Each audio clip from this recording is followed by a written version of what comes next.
Welcome to the Commentary Magazine Daily Podcast. Today is Wednesday, July 23rd, 2025. I am John Podhoretz, the editor of Commentary Magazine. We are here to do a podcast.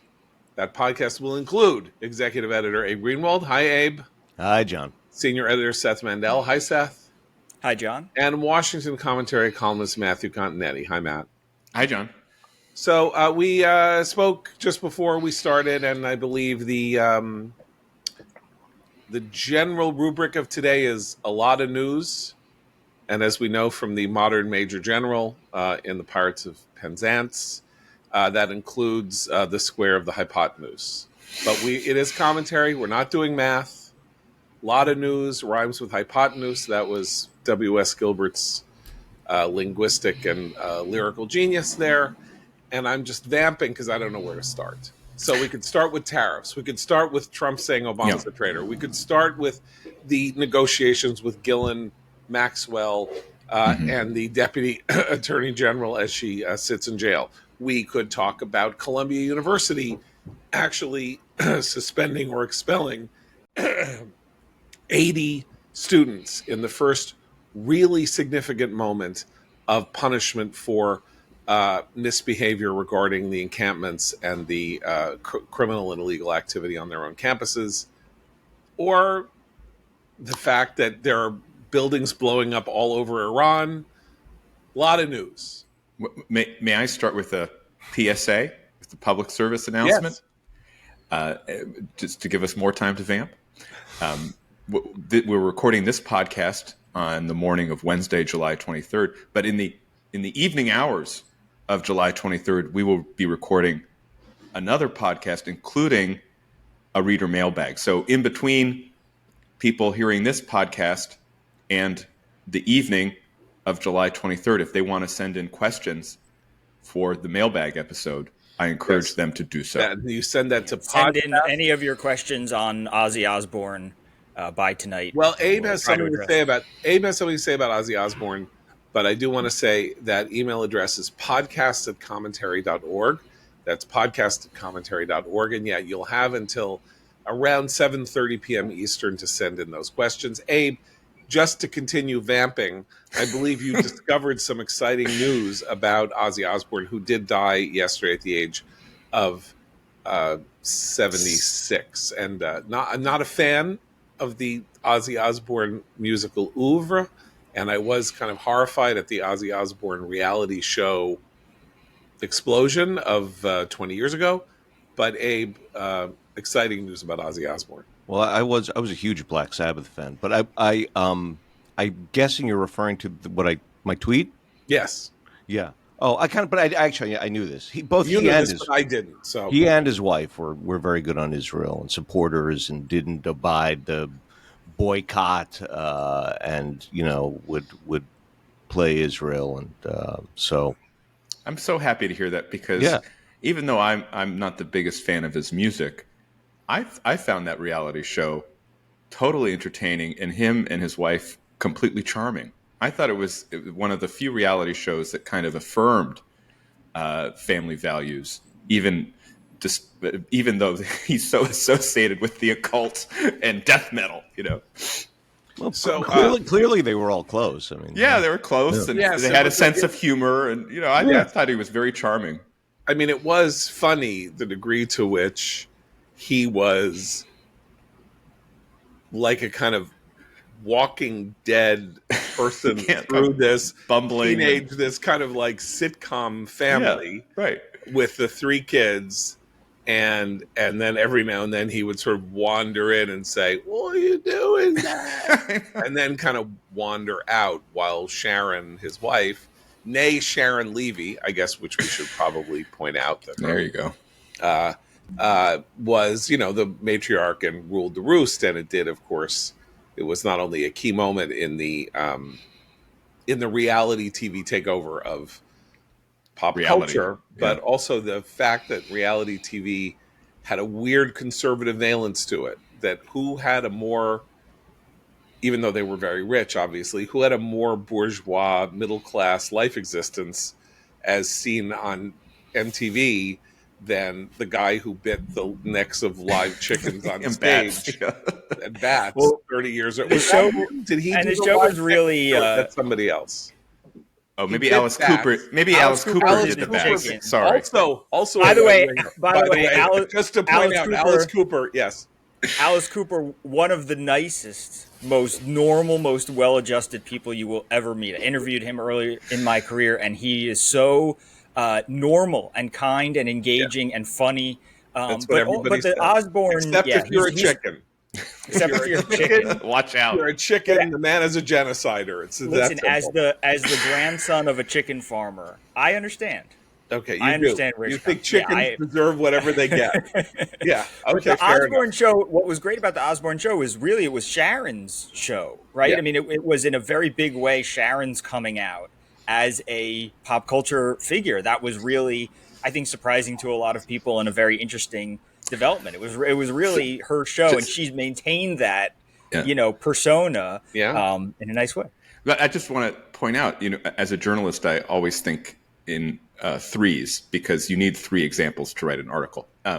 So we have Ozzy Osbourne, Good on Israel, family values in the Osbourne. We have Alice Cooper, who we also established, despite the performance, solid, good guy. Of course, his film masterpiece in his cameo in the original Wayne's World. And then, of course, Gene Simmons, I another am vets. yeah, I am yeah, vets. another Born in Haifa. outrageous Yes. pseudo metal, Kiss Yes. rocker. He's probably the most ideologically conservative of them all, and there's something about this genre maybe that we should appreciate and explore, despite its kind of garish reputation. I think that is there's a very interesting cultural observation to be made that we could also bring in the HBO Max 5.5 hour documentary on Billy Joel, and so it goes. The first half of which is airing this week, and the second half will air next. That Billy Joel is a resolutely apolitical or unpolitical figure, except for two songs that he wrote and performed. One is Allentown, and the other is Goodnight Saigon. So Billy Joel produced in his lifetime 134 songs on these albums. Probably my favorite performer of the rock and roll era. And his great political moment, as far as I can tell, unlike everybody else, he didn't do Farm Aid, and he didn't do this, and he didn't do that. But in 1986 or 1987, he went to the Soviet Union and gave a concert in Moscow. And he concluded the concert, as he did many concerts afterward, but I believe this was the first time that he did it. He said, "Good night, Moscow, and you people don't take any S from anybody." And in some weird way, together with Ronald Reagan's speech at Moscow State University and a couple of other moments, this cultural message that there were Americans who understood and stood with the suffering people who had suffered for so long under communism, that there was like a regular guy from Hicksville, Long Island, who had their back and who wasn't singing about how he hoped the Russians loved their children too, and here's why there should be a nuclear freeze like every other act in the 80s. There is this counterculture inside the rock music or pop music or whatever counterculture that said, all you people with your politics, you're all full of it. You don't know anything about anything. It's just performative nonsense. And we know, and maybe this is something that Ozzy and Gene Simmons and Alice Cooper knew, we know performative. Like, all we are is performative. We're doing things Right. designed to be shocking, to get attention, to épate le bourgeois in a certain way. So we know when people are full of it, and you guys are all full of it. And we should add that, in its lengthy career, Spinal Tap has never gone political as well. Spinal Tap, Which but is, now you on know, they're 4K. coming back. They're coming back They're soon. coming So- back, and they're now on Yeah. on 4K. But yeah, I do think there is this quality to obviously country music and various other things, but there is this quality of, oh, come off it. Like if we're and by the way, the Ramones, I believe Joey Ramone ended up very right wing. Yeah. Punk rock, which of course was a reaction to kind of the pretensions of 1970s album rock and glam rock and anthem rock and stadium rock, and they were like, no, songs should be 2.5 minutes long And loud. very loud.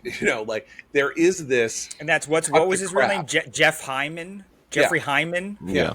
there's just a lot of cut the crap. Another Reed- Jew, Lou another- Reed ended up yeah. pretty right wing too. Yeah, so and that is itself pretty, since he was a Yeah. genuine like Greenwich Village Yeah. bohemian. Can I ask you, John? The length of that Billy Joel documentary is pretty intimidating. So I've yet to start it, but is it worth it? It's really worth it. I would say that it takes its time.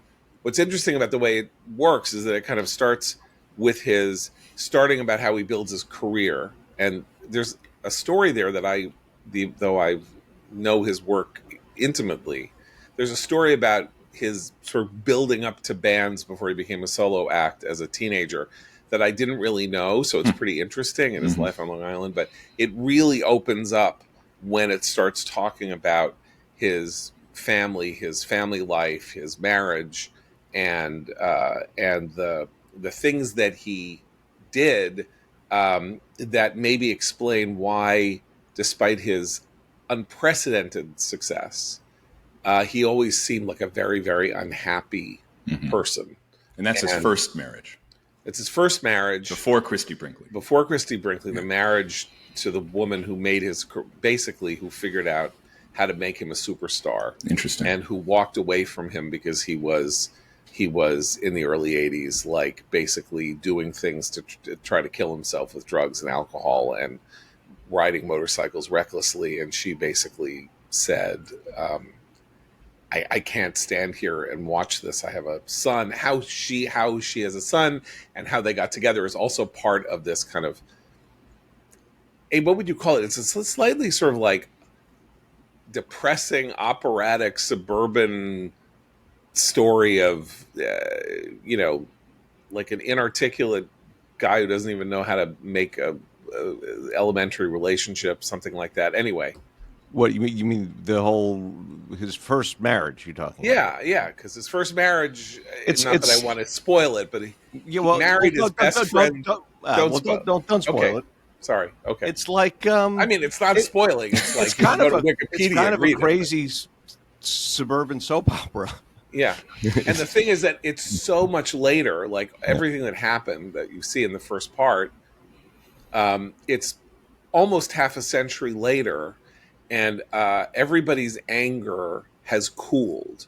So they're able to talk about what happened in their lives with a great deal of emotional distance, or without sort of like score settling. And so it's very interesting to hear people talk about difficult or complicated or blasted relationships when they don't really, it doesn't have the power to sting them anymore. So they can actually look back and say, well, here's what happened.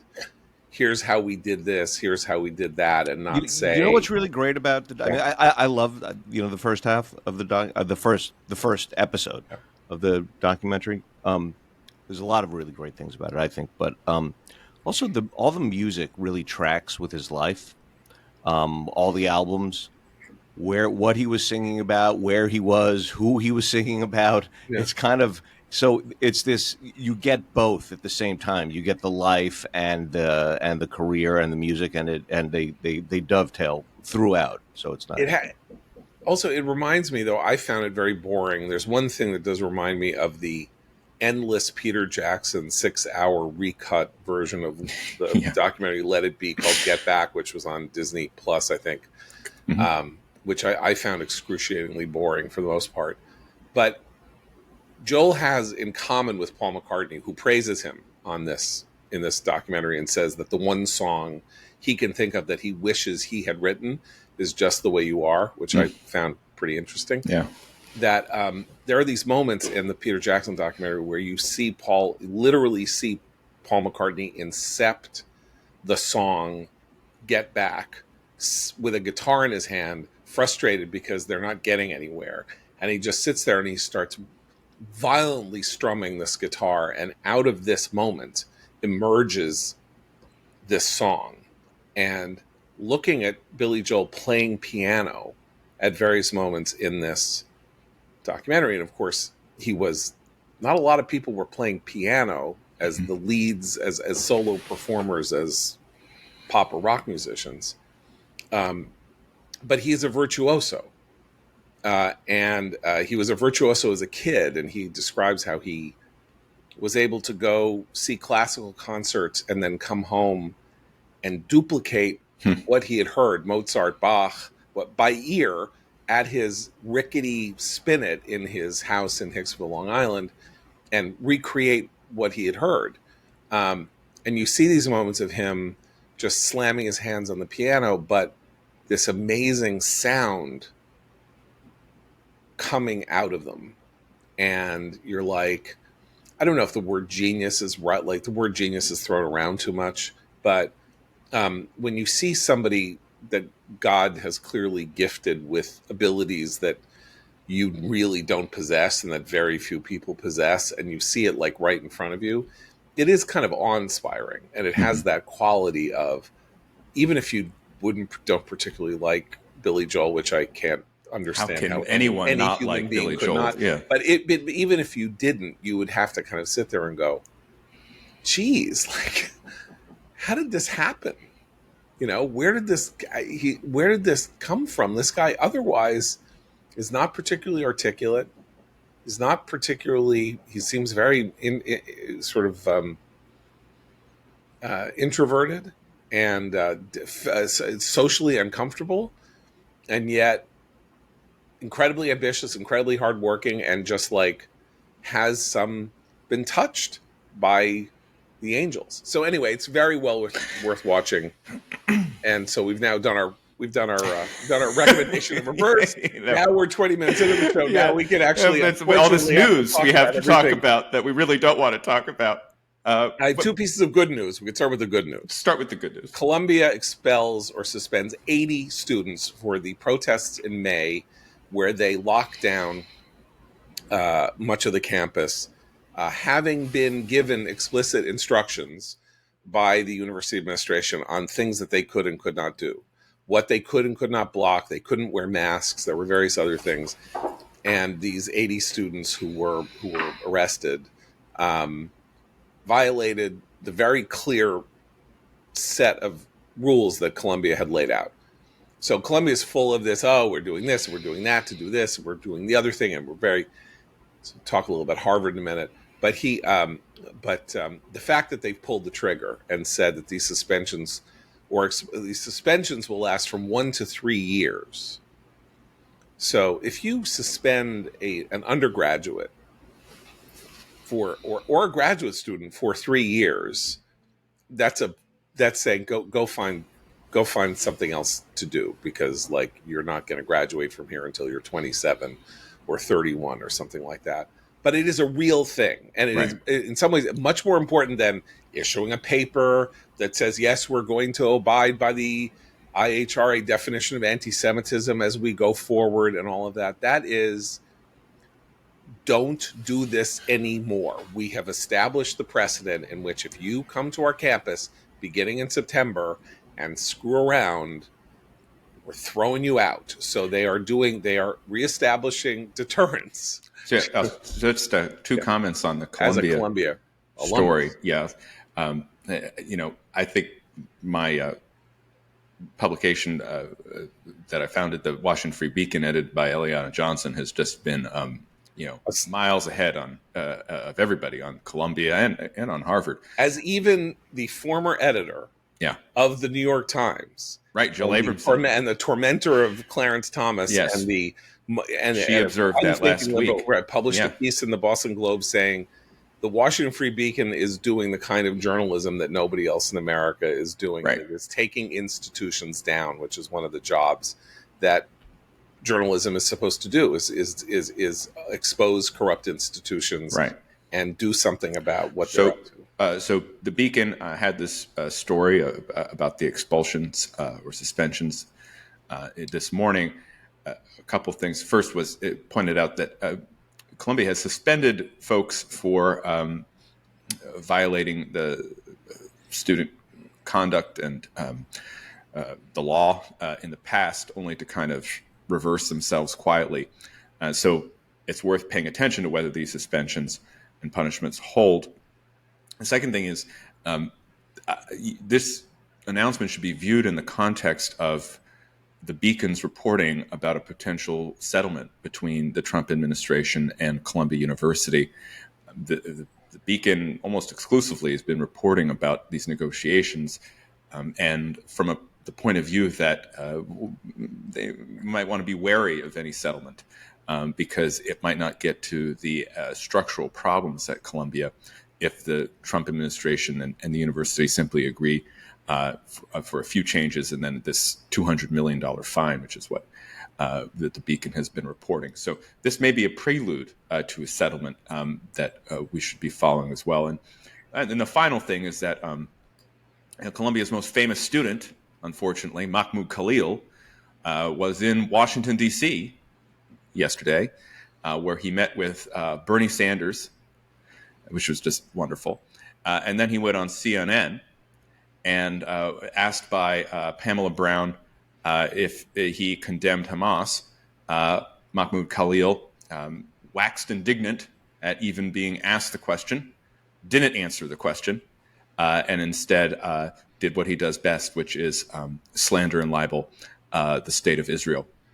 So that's just great. That's just wonderful that he's able to engage in this type of publicity tour, and has now turned himself into yet another progressive crybaby as he uses the mainstream media to spout his lies. And what one more connection with all that story is QAD, the Columbia University Apartheid Divest, was the organization on campus that became, because some of the organizations were getting suspended, QAD became a sort of umbrella group for all the horrible people and all the horrible groups. That was Mahmoud Khalil's. That was the organization with which Mahmoud Khalil was affiliated, and at one point presenting himself as the lead negotiator for, which was, his funny way of, as Matt, says, ducking questions and not being honest. But QAD came out with a statement on Columbia's moves, and it's, if you want to understand where Mahmoud Khalil and others like him were coming from, I mean, this is their group. I mean, at one point in the statement, QAD says Columbia's legal team for the Miller talks is headed by right-wing ideologues Jay Lefkowitz, a Zionist with deep ties to Israel who served in the George W. Bush administration, and Matt Owen, a former law clerk for Antonin Scalia and Neil Gorsuch, in addition to AIPAC Speaker Claire Shipman. Columbia's trustees include Jay Johnson, who is on the board of directors of Lockheed Martin, blah, blah, blah, and a member of the pro-Israel lobby with Johnson on the Council of Foreign Relations. So this is where Mahmoud Khalil has come, an organization that is saying, well, why did they they use the word collaborate elsewhere in the statement, by the way. Why are they collaborating with Stephen Miller? Because they're a bunch of Zionists. And what do we think of the, interim president and the former head of the chair of the trustees? She's an AIPAC speaker, not President Claire Shipman, not not whatever. AIPAC speaker Claire Shipman and her fellows who are part of the Zionist lobby on the Council on Foreign Relations. So this Famous Zionist organization. Yes, famous Zionist organization. Well, So this conspiracist sort of, tie it all together. Everybody's connected, the Zionist lobby sort of thing. It's no different from where he's coming from. This was his organization, and this is where they are all. Everybody in this movement are coming from. This is why I want to say something about the CNN interview and asking Khalil if he renounces Hamas or whatever. This is like when they asked Mamdani if he would renounce globalize the Intifada. These are the wrong questions. These are people who are telling you exactly what they feel about Israel, how they feel about Hamas. They have demonstrated that they stand with the people calling to globalize the Intifada. Khalil is a Hamas supporter. The question these are when they ask the question, they're trying to say, come on, we're trying to help you here. Please, come on. All you have to say is, of course, you don't support Hamas. And then we can prove that the whole Trump witch hunt is crazy and awful. But of course, they won't do that. Sometimes they'll take them up on the offer if they have particular political aspirations and obligations. But the right question is, so tell us about your support for Hamas. How did you first sort of square the idea of humanitarian liberation for people with the idea of this bloodthirsty, child murdering terrorist organization that you've come to support? Those are the right questions. Not trying to give them these off ramps and these escape routes after they've thoroughly demonstrated who they are. Well, in fact, CNN was almost apologetic for asking the question, as you point out, because after Khalil dodged and waxed indignant, Pamela Brown said, "Well, we're only asking because Trump has called you a Hamas supporter." So that's exactly what you're saying, Abe. It's like we want you to be able to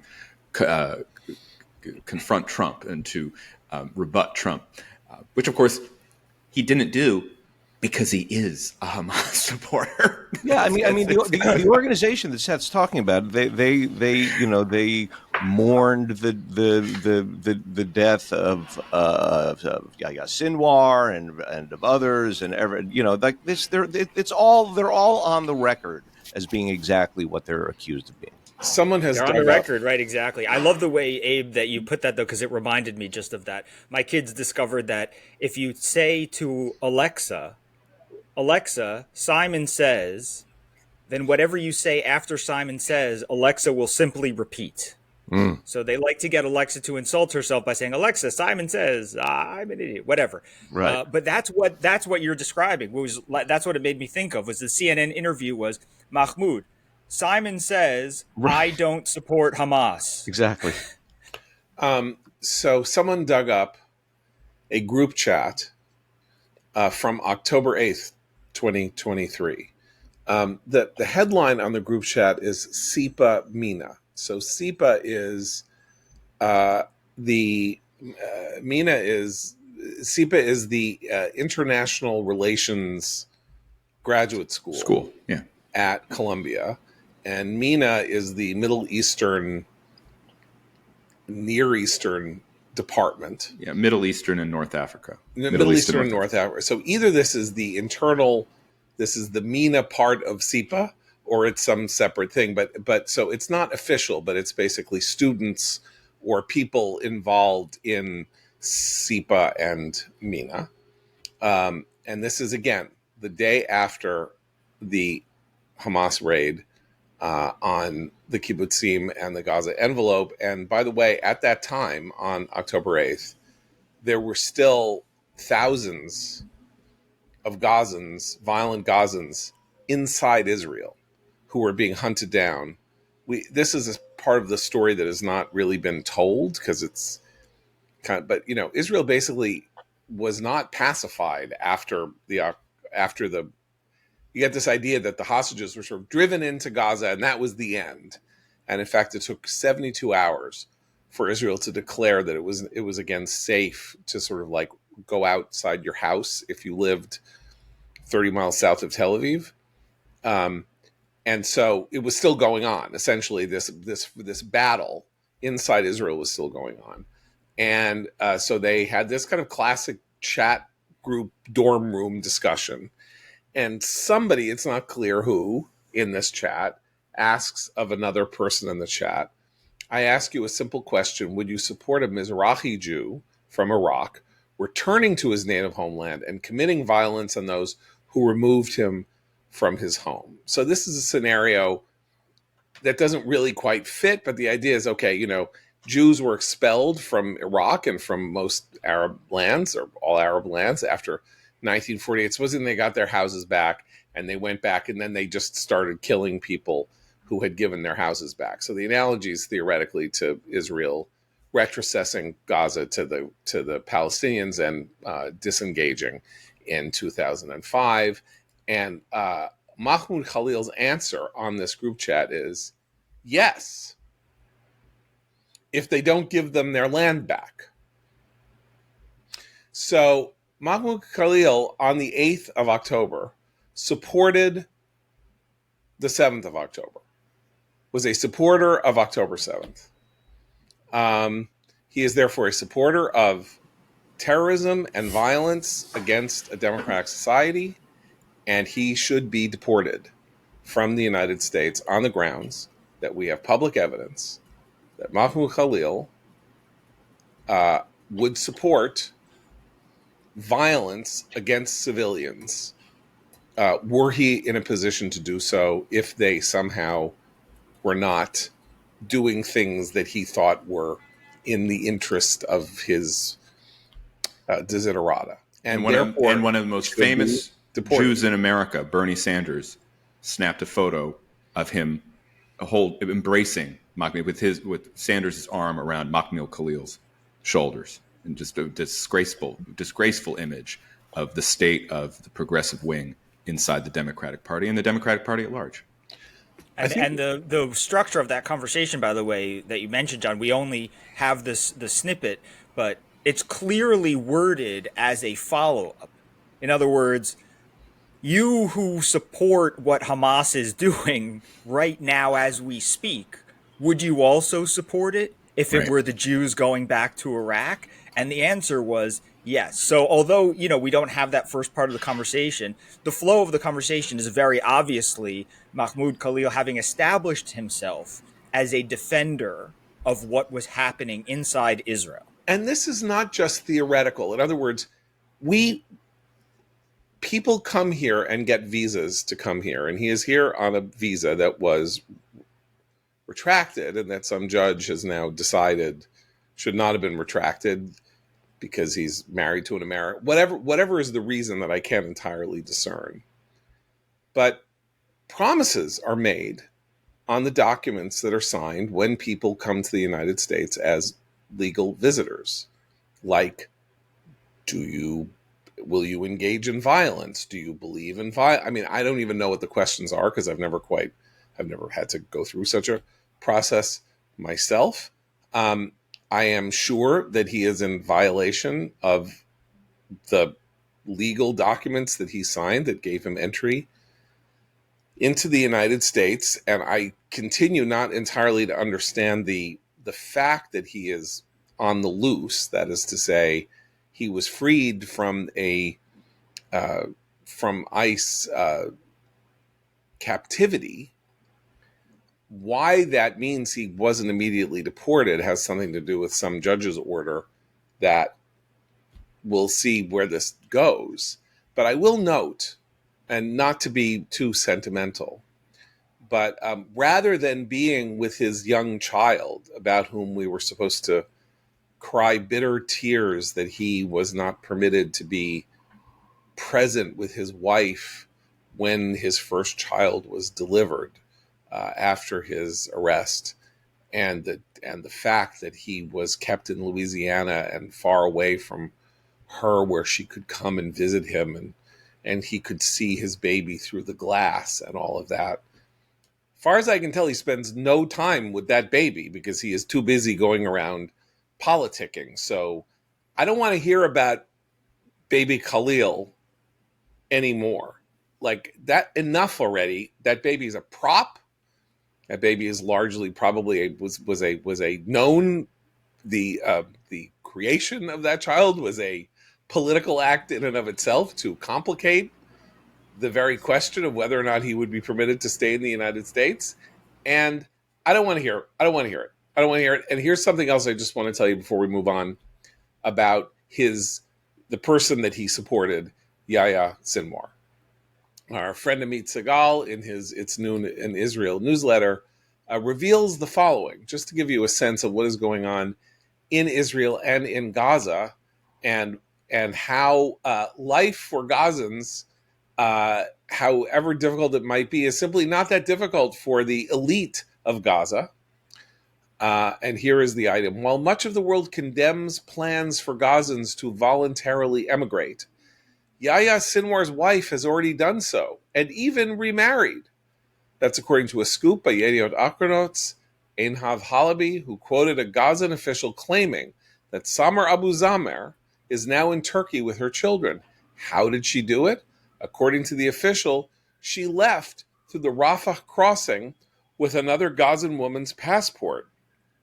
As for the marriage, she was reportedly set up by none other than Hamas Politburo member Fathi Hamad. And Samer's not alone. Israeli security officials told Halabi that both Samer and Muhammad Sinwar's wife, that's Muhammad Sinwar's Yahya Sinwar's brother, Nawa, left Gaza before Israel eliminated their husbands. The Sinwar wives, says Amit Segal, have adopted a new motto: emigration for me, not for thee. So, if you want to, I'm just happy that she found someone. Have you noticed, by the way, that's like Trump. That's like Trump saying he wishes Ghislaine Maxwell well. have you noticed we're back to the food scare? Yeah. I mean, it's just amazing how it is switched on and off depending on the state of Israel's offensive against Hamas. Now, Israel, as we've been talking about, is entering this part of Gaza where it has not been before. It seems because of concerns that the hostages may be located there. And suddenly, every single story you read is about starvation in Gaza, lack of nutrition in Gaza, how the Gazans are suffering from malnutrition, as we've been hearing for almost 2 years. There was a moment over the weekend when some Hamas propagandist put out a tweet, and it's like a Hamas because it's got like 10,000 or more followers, so he's not just like an innocent Gazan sitting, crying on the sidewalk, saying things are so bad that we don't even have any bread, and we've had to cook our rice with water. How else do you cook? Did I miss a meeting? Is there some other way to cook rice? It's big in Montgomery County too, by the way. How do you? It's a big trend. We cook our rice cooking rice with water. Yeah, I thought you cook rice with water. What do you cook that's rice? What I'm saying. What do you cook rice? How else would you cook rice? Also, rice is the staple diet of the planet, not bread. But okay, whatever. It's like rice. So you get a bag of rice and you cook it with water, and that means you're starved. That's the opposite of starving. But it's not bottled water, I think is the point. Oh, well, that's a good point. It's not. Yes, it's not Evian. That doesn't come from a spring. Tap water. Yeah. Should we move to what's the madness in D.C.? Why not? There's Go right ahead. Few stories coming out of Washington in the last 12 or so hours. First is President Trump has announced that he's made a deal with Japan, one of America's largest trading partners, for a 15% tariff that will be imposed on Japanese imports, as well as some guarantee of foreign direct investment. One thing you learn after studying these Trump trade deals is that the promised foreign direct investment never quite reaches the top line figure, but the tariff is always there.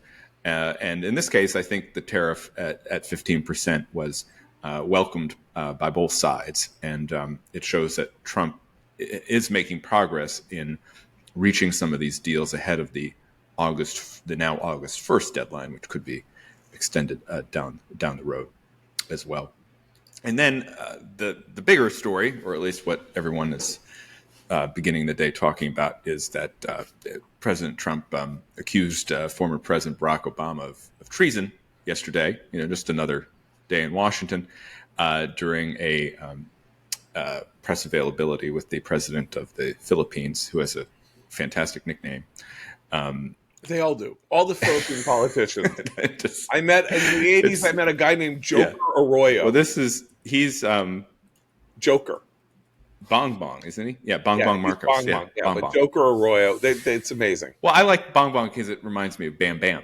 Yeah, of course. From the Flintstones. Yeah. But so we have anyway. So Trump and Bong Bong were there together, and Trump said that Obama was behind a treasonous conspiracy to take over the government, delegitimize Trump's election in 2016, and this is because last week Tulsi Gabbard declassified this intelligence report, accusing the intelligence community, or more explicitly Obama, of ordering a new set of intelligence assessments after the 2016 election in order to create the illusion that Trump and Russia were in cahoots. So, yes, Russia is back, potentially as a way for Trump to avoid talking about Epstein, right, which is the other scandal that is sitting over Washington like a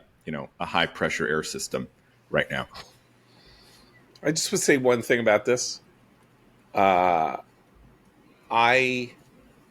in the early going, was credulous about the possibility, not that Russia had gone in and changed votes, right? And in fact, nobody says Russia tried to go, including Obama, said 2 weeks before he was left office that there is no evidence and there's no reason to believe that Russia had anything to do with trying to get in and screw around with vote totals and voting machines. What we do know is that Russia hacked Hillary Clinton's emails, and those emails played some role. I mean, nowhere near the role that one Anthony Weiner played and James Comey played in ensuring her defeat in 2016, but that they were fiddling around with social media and hacking and stuff like that is inarguable. And nobody ever said that Russia had gone in and hacked the machines. Since the middle of 2017, through the end of the first Trump term, we published a series of articles by Eli Lake, who is still a contributing editor and is on the podcast frequently, but now writes mostly for the Free Press, in which we laid out the ways in which the investigation into Trump's supposed possible collusion with Russia was outrageous, extra legal, bullying, used techniques, used offensive techniques, defamed people, threw people in jail wrongly. A lot of people got fired who deserved to be fired from the Justice Department in the wake of the Justice Department's own investigation by Inspector General Michael Horowitz of bad conduct on the part of senior officials at the FBI and elsewhere. I think we published 7 pieces about the malfeasance of the deep state and of the investigation into Trump and how it was politically motivated, even though he was then the president, through the special prosecutor's office and all of that. So when I say that I look at this and I see a nothing burger, the Tulsi Gabbard documents, I come from a place in which commentary, I think, deserves credit for having been early and hard on how bad this behavior was. And it's not just me saying that.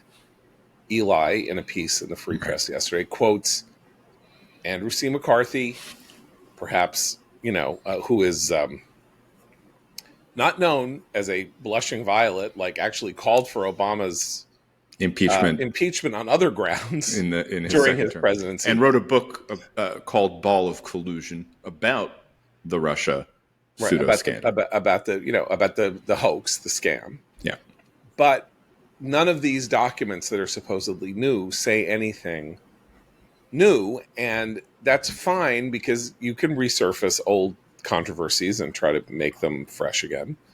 But it goes to intent. So what Trump is saying about Obama and the Obama people is that they knew there was nothing and they pretended there was something, and then they kept pretending, and they knew, and therefore what they were doing was perpetuating a fraud. They committed perjury. James Comey and I think Brennan, according to Tulsi Gabbard, perjured themselves in front of the House and should be prosecuted for their behavior.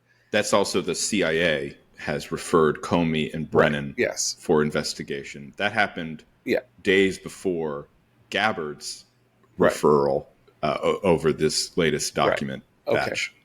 But John, all of that goes to, let me just finish the point yeah. here, which is all this goes to intent, by which I mean, if Obama and Susan Rice and various other people in the administration sincerely believed that Trump was an agent of influence of Putin and that they were doing what they could to set up modalities by which that could be exposed while he was president, then they did something wrong.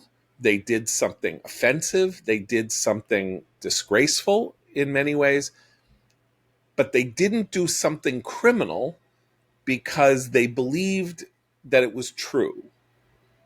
So you can only say that Obama's a traitor if he was trying to take Trump out in some fashion while knowing that Trump was innocent of the charges that Obama was, in effect, privately pursuing, according to him. And I believe they believed it. And I believe they believed it because I believed it. Now, I know I didn't see the intelligence and all of that. But if you'd asked me in September, October, November, December, was Trump playing footsie in some fashion with Putin? I kind of thought he was. And I thought he was. I had a theory about it. Very simple, which is like, he didn't think he was going to win the presidency. And he thought if he made nice with Putin, that Putin would let him build a big that he could like raise a huge amount of money and build some stuff in Moscow under Putin's sufferance, and that would help the Trump organization, and that he could then emerge from this presidential bid in profit, right? Having spent $50 million of his own money, he could make it back in this way. That was my thinking. I'm not saying I think I was wrong, but I don't think that presumption, or the presumption that something untoward was going on because he was so nice about Putin and because he did surround himself with people who seemed to be interested in playing footsie with Putin. So I thought it, Obama thought it, whatever. It doesn't, I was in no position to do anything harmful to him, and Obama was, but I think that matters. Abe, I'm sorry. I just want to say this, that I agree with you that so far, from my perspective, this seems to be a nothing burger. But at the same time, I have to say I don't trust my own instincts on this stuff in the Trump age anymore, because there have been other things that Trump has first touted, unearthed, or when he started talking about the auto pen, I thought, oh, this looks pretty silly, and there was a lot of there. I think. So I'm like waiting. I'm not yet. And I'm we're not told yet. that more documents are coming out today. So just to keep the narrative going, after Trump made this accusation, or maybe around the same time, President Obama released a statement through a spokesperson saying that this was all false charges from Gabbard and Trump, and as John, you were saying, there really was nothing new in these documents, and also pointing out that the Senate Intelligence Committee report on the Russia investigation back in Trump's first term, when National Archivist Marco Rubio was on the Intelligence Committee and co-authored the report. He holds some other titles too, but said that this was not, inappropriate. So Obama and Trump are now fighting, and in response to Obama's response, DNI Gabbard has said that there will be more documents coming today. Now, just a couple things on this. I do think that there was real wrongdoing in the midst of this Russia investigation at the FBI level, for sure. When you think about Comey, Strzok, McCabe, their use of the Russia dossier in order to get the FISA court to survey Carter Page, and who knows who else, other people as well. Using that material again, which anyone could have seen was ridiculous, into the final assessment, right? So the assessment that came out in January included information or accusations from the dossier, and then of course Comey famously waiting in private to tell Trump and Trump Tower that, hey, by the way, this is out there, and then dashing to his limo to memorialize that meeting. So he had some paper trail. There's something they're up to no good. They're all bad people. Yes. Now the question is Obama's role, and we really don't know. And I mean, you're right. This kind of sequence of events that's presented in these new documents doesn't necessarily say that Obama was there, directing traffic, so to speak, and telling Comey and McCabe and Strzok to do this. But maybe there's more to come.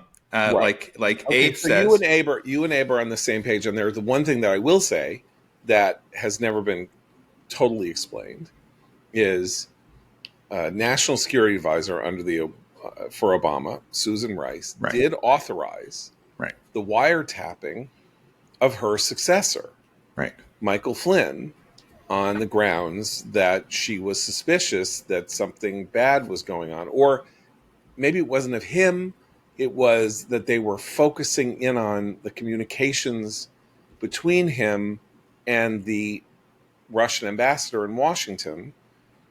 And if you remember, the conversation that Flynn was having was about how to secure the release of Americans being held, if I have this right, being held in Russia, and basically saying, don't make any moves, or don't do X, or don't do Y, right, until we're in office. Until we're in office. That not meaning keep them in jail until right, we're in office, but we are inclined toward treating you with good favor.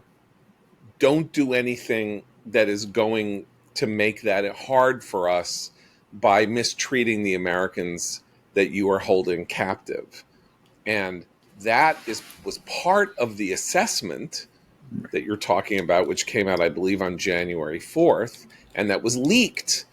Yes. That somebody leaked to and the then Washington Post. The dossier, of course, was being circulated, and Ben Smith, Ben then Smith at BuzzFeed, famously printed the whole thing. Right. Just one. But what Susan Rice did was completely out of all bounds, according to what we understand as being a legitimate act. She was trying to find dirt about the successor administration. Now, that's what I'm saying is she may have done that in bizarre good faith. That is to say, I got 2 months. All these people in her head are Russian spies, and I got 2 months until we leave office, and we got to do something, or Putin is going to be sitting in the Oval Office. When I hear the word Susan Rice, good faith does not leap to mind. Okay. But I will say something on Obama. Just one irony is, of course, last year the Supreme Court ruled in Trump USA that there are various gradations of executive immunity here, and we're throwing out Trump and Gabbard are throwing out these charges of treason. But it's ironic to me. I think Obama would have a plausible defense that he is telling the IC to create these assessments as part of his official duties, which the Supreme Court would say he's immune from prosecution. But then he would have had to be the one to have ordered them, right? In Well, other words, that I immunity doesn't extend to, say, Susan Rice saying rewrite the assessments. that's my point. Right. So I So think he I could think get it'd be himself out of better. it. I think Right. it would be better. I know why Trump wants to point at Obama. Yeah, right. But I think if you're serious about this, you focus on the people below Obama, because there might actually be Right. liability, and they do not enjoy the immunity that presidents enjoy. And nor do they get the benefit of the doubt on good faith. In some of these situations. I mean, what I think of when I think of this RussiaGate stuff that we're talking about now, I think in some ways of Bridgegate, which is that Chris Christie created this atmosphere, right? And his deputies thought time for some traffic on the George Washington to punish this this mayor who was not endorsing Christie or whatever. It's not something that Chris Christie was found to have ordered specifically, and not something that he ever got in real legal trouble for. But two of his folks did. Eventually the sentencing was overturned, but they were sentenced to prison for it. And that's the thing, is that I think that there was this atmosphere of, oh my God, the Russians are coming, and what people did. You could have you certainly could have a good faith worry that the Russians were coming in a general sense, and then have people use awful judgment and do things they knew were wrong. The Bridgegate people knew that was wrong, right? That's where I think the Susan Rice stuff comes in. I don't think she had any misunderstanding. I think that she knows, John, what you said about the about why Mike Flynn said what he said on that call with the Russians. She also knows why he said what he said. That's sort of my point. There's no way that Susan Rice knows less about the intentions behind the acts that she was then painting as, halfway treasonous or whatever. And that's where I think this comes in, because I don't think even if you could prosecute Obama, you can make a very easy case that he was not sitting around going, let's throw everybody in jail, let's get these guys. There was a general atmosphere of something is afoot here, something is wrong, I smell a rat, and we all felt that way to different extents about different parts of the Trump campaign and the way that people connected with the campaign were behaving. But I think that Susan Rice was in a position to deliberately make mischief, and I'm not inclined to believe that she didn't know exactly what she was doing. And I think that she and others use the good faith thing, the atmosphere, as cover. But again, in Bridgegate, that didn't work. In one of my, I don't know, 5 favorite movies, Sweet Smell of Success, which is a movie about influence peddling and behind the scenes double dealing and conspiracies in the press to get your way. The vicious and monstrous newspaper columnist J.J. Hunsaker trying to get his way without having his fingerprints on the thing that he is trying to pull off, says, my right hand hasn't seen my left hand in 30 years. So, or Henry II, right? What does Henry II say famously in the course of human history? Who will rid me of this meddlesome priest? He doesn't say, hey, you Duke of Gaunt, you go rid me of Thomas à Becket. He doesn't say, I am ordering the killing of Thomas à Becket. He says, who will rid me of this meddlesome priest? Now I'm going to go off and eat, go have a giant turkey drumstick, and something should happen. If Obama had a meeting in the Oval Office and he said, man, I mean, there's not a lot of time to figure out what's going on between Trump and Russia. Well, I guess I have my next meeting. Does that constitute him organizing a conspiracy against Trump? I guess in some odd way, Yeah. That's So you could say he implicitly did, but we don't even know that conversation happened, and we right. never will, by the way. So Just some of the yeah. documents just broke while we were talking, Ah, and one of the points here is that even though the intelligence community believed that Russia was trying to hurt Hillary Clinton, there was dissent over whether Russia wanted to help Trump, to boost Trump. And this is kind of understandable because no one believed Trump would win, including Putin. And Putin had a case against Hillary, or hatred of Hillary, back to when she was Secretary of State, and support for Ukraine and efforts to support the dissident movement in Russia.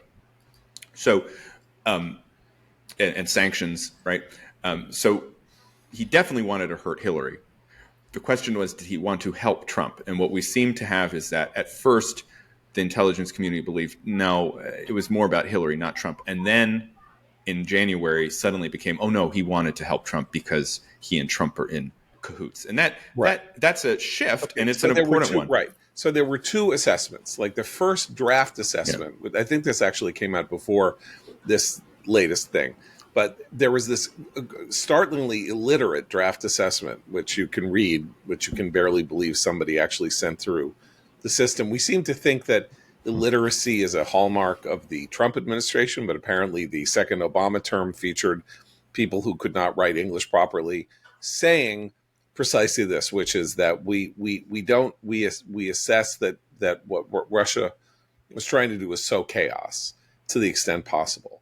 That was sometime in October or November, and then in January there was this second assessment. An assessment it's a low level summary of information. It's not considered authoritative. It's not this. It's not that. It's a kind of write me a memo and that you don't have to stand by. Just like, what's your opinion? Apparently, and in that one, it says that the intelligence community said that Putin had expressed, or that the Russians had expressed a clear preference that Donald Trump become president. What happened between that first assessment and the second assessment is probably at the heart of anything that would be seriously considered as part of any effort to say that there was a conspiracy to create chaos in the Trump administration that was coming by the Obama administration that was leaving. That the sowing chaos wasn't coming from Moscow, it was coming from Obama's Oval Office or Obama people who did actually, right?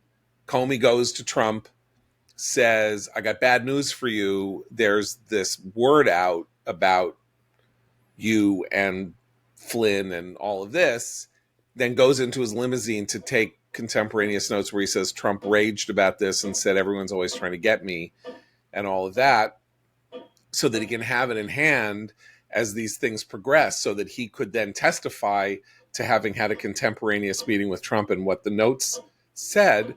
And then, of course, the acting attorney general quitting in the first week of the Trump administration and going public and all of that stuff. There is a real sense in which people were working to set Trump up to fail and to create the conditions under which he would spend his presidency under a legal cloud.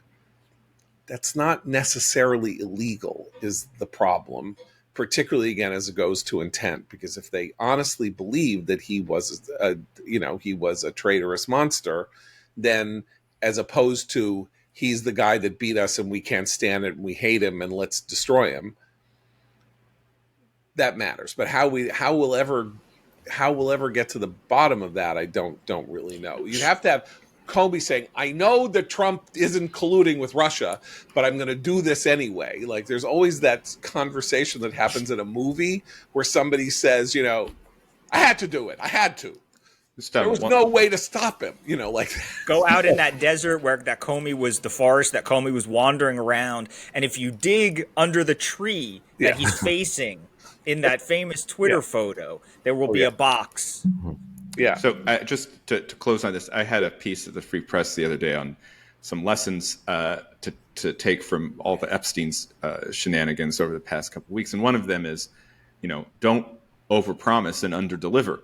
And I think that the Trump administration hasn't learned that lesson with this latest disclosures. Now, this disclosure from Gabbard is a way of getting uh, the Republican base off of the Epstein story, or at least an attempt to get the Republican base to talk about something other than the Epstein story. But it sets up its own huge expectations. If you're saying that Obama committed treason and that it's time for arrests, as Trump said as well in that press availability, and either they don't materialize or things don't proceed in a straight line fashion, then you're only going to antagonize your supporters further. And this is a problem because if I were the Trump administration right now, you're already upset that you're not being able to publicize the One Big Beautiful Bill. But more importantly, you really have to address this issue of affordability. And even though there have been gains made in gas prices and egg prices, the overall inflation rate is within expectations. I look at some of those hamburger numbers and coffee numbers, and that's where I think that Trump and his team need to be focusing right now, rather than kind of getting people excited for frog marching the whole Obama crowd. Also, one final point, which is that they have, I believe, uncovered a real scam. Like, there is a real scam that is newer, that is fresher, and is arguably vastly more important. I understand that Trump remains haunted by what happened in 2016 and by the impeachment and by Mueller and all of that. And I'm not even going to gainsay that this is something that like sticks in his head and he can't get away from, just like he can't get away from the stolen election line. But what has been revealed about Biden in 2024 absolutely. it is necessary for the future of this republic that we get to the bottom of this and get to the bottom of the idea that there was a possible conspiracy inside the White House to hide from the American people the fact that the president was not making decisions in the last year of his presidency, going right up to whom he was pardoning. But not just that, because there were 2 wars in the world that were being conducted in which his behavior or his administration's behavior was erratic, peculiar, impossible to follow, impossible to understand, and that sets a precedent for future presidents and future White Houses if you don't make it clear what happened and why it can't happen again and prepare legislation to deal with making sure that it doesn't happen again. This is all a distraction from that. You're just creating a giant blob, which is Democrats are bad and they all hate Trump and they all want to get Trump. And that's may or may not be true, but it's not what's important now. And as Abe said, the auto pen seemed like Narishkeit at the start and turns out to maybe be at the heart of a constitutional crisis that we actually did live through and that we didn't know we were living through, though some of us had some intimations about it. And we did on this podcast call maybe 15 times for somebody to invoke the 25th Amendment against Biden. But, if you start throwing in 2015, 2016, this happened, that happened, then everything gets muddy and there's too much, and Congress has ADHD and can't focus on anything classically, and like we'll go in 15 different ways, and 15 different congressmen will bring up 15 different things, and then you'll never get to the bottom of anything. So sounds like a case for a special prosecutor. Please, no. Okay. We'll be back tomorrow. Remember, if you are in the ambit of my voice this afternoon and you have a question you might want us to answer on the commentary mailbag, we will be recording tonight to be distributed on Friday. please do so at podcast@commentary.org. And for Matt, Seth, and Abe, I'm John Podhoretz. Keep the camel burning.